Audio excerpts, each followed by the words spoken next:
राम मंदिर के शिलान्यास के बाद अनेक लोग सोशल मीडिया पर राम जी के जीवन को लेकर के अनेक लेख और पोस्ट एक दूसरे के साथ साझा कर रहे हैं। इन लेखों में कुछ सही चीजें बोली गई हैं और कुछ गलत चीजें बोली गई हैं। इनमें से कुछ रोचक लेख राम जी के जन्मदिन और जन्म कुंडली को लेकर के हैं। आज मैं आपको बताने वाली हूं कि वाल्मीकि रामायण में वाल्मीकि जी ने राम जी के जन्मदिन और उनकी कुंडली के बारे में हमें क्या बताया है। न केवल मैं आपके साथ राम जी की कुंडली बल्कि भरत जी की, लक्ष्मण जी की और शत्रुघ्न जी की कुंडली साझा करूंगी।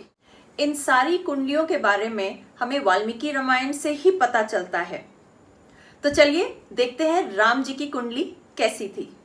वाल्मीकि जी कहते हैं, तथा च द्वादशे मासे चैत्रे नवमी के तिथौ नक्षत्रे अदिति दैवत्य स्व उच्च संस्थेषु पंचसु गृहेषु कर्कटे लग्ने वाक्पता इंदुना सह।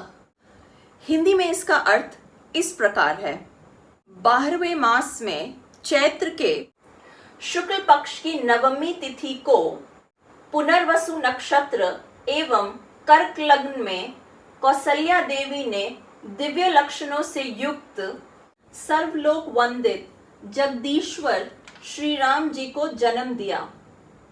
उस समय सूर्य, मंगल, शनि, गुरु और शुक्र ये 5 ग्रह अपने अपने उच्च स्थानों में विद्यमान थे तथा लग्न में चंद्रमा के साथ बृहस्पति विराजमान थे।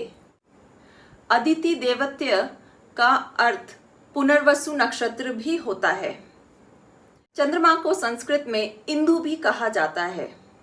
ज्योतिष में जब हम कहते हैं कि सारे के सारे ग्रह अपने अपने उच्च स्थानों में हैं, तो उसका हमें यह अर्थ मिलता है कि सूर्य मेष राशि में है, गुरु कर्क में है, बुध कन्या में है, शनि तुला में है, मंगल मकर में है और शुक्र मीन में है तथा चंद्रमा जो है वह स्वग्रही है। स्वग्रही होने का मतलब वह कर्क राशि में ही है। भले ही यह चंद्रमा का उच्च स्थान नहीं है, परंतु ये एक बहुत ही अच्छा स्थान है कुंडली में। अब आइए देखते हैं कि भरत जी की कुंडली, शत्रुघ्न और लक्ष्मण जी की कुंडली के बारे में वाल्मीकि जी क्या कहते हैं। पुष्य जातः तु भरतो मीन लग्ने प्रसन्न धीः सर्पे जातौ तु सौमित्री कुलीरे अभ्युदिते रवौ। हिंदी में इसका यह अर्थ है कि भरत सदा प्रसन्नचित्त रहते थे। उनका जन्म पुष्य नक्षत्र तथा मीन लग्न में हुआ था।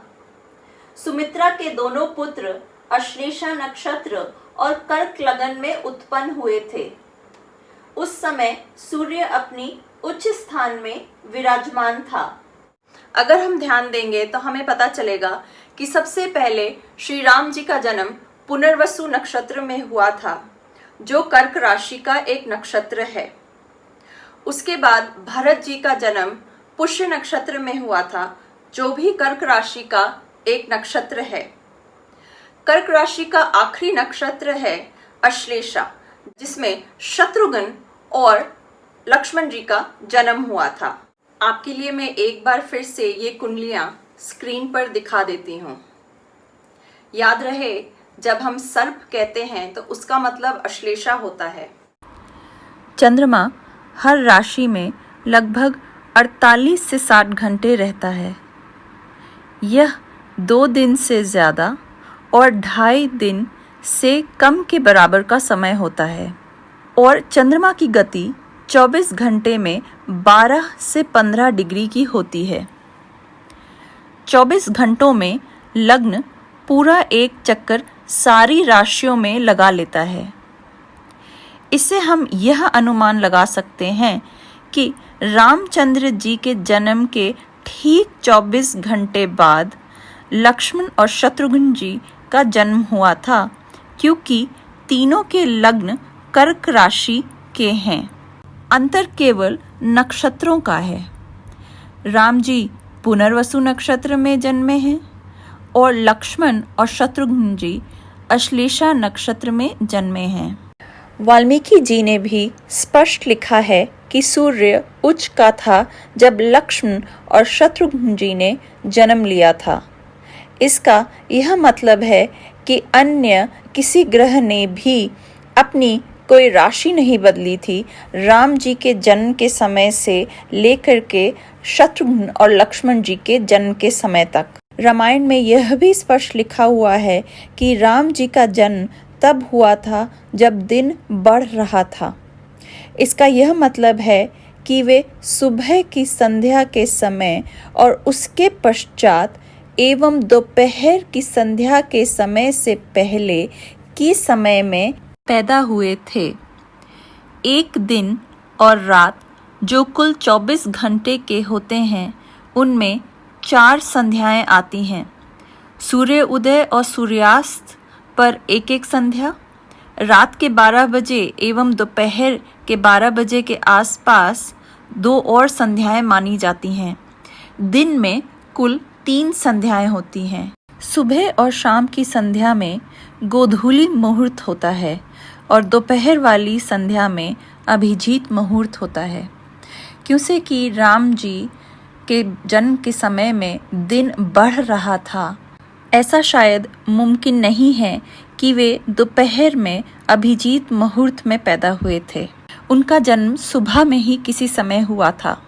वैसे ही हम अनुमान लगा सकते हैं कि लक्ष्मण और शत्रुघ्न का भी जन्म सूर्य उदय के पश्चात एवं दोपहर में 12 बजे या दोपहर की संध्या से पहले हुआ था, अर्थात वे चैत्र की शुक्ल पक्ष की दशमी को पैदा हुए थे।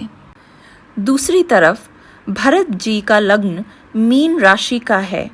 इससे यह अनुमान लगाया जा सकता है कि वे रात्रि या शाम की संध्या के बाद में जन्मे थे, क्योंकि कर्क लग्न से 7 राशियों के बाद मीन लग्न आता है और हर लग्न कुल 2 घंटों का होता है।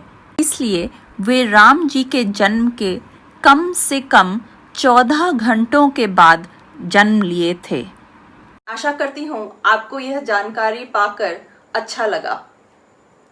मेरा नाम नीना राय है और सुनने के लिए धन्यवाद।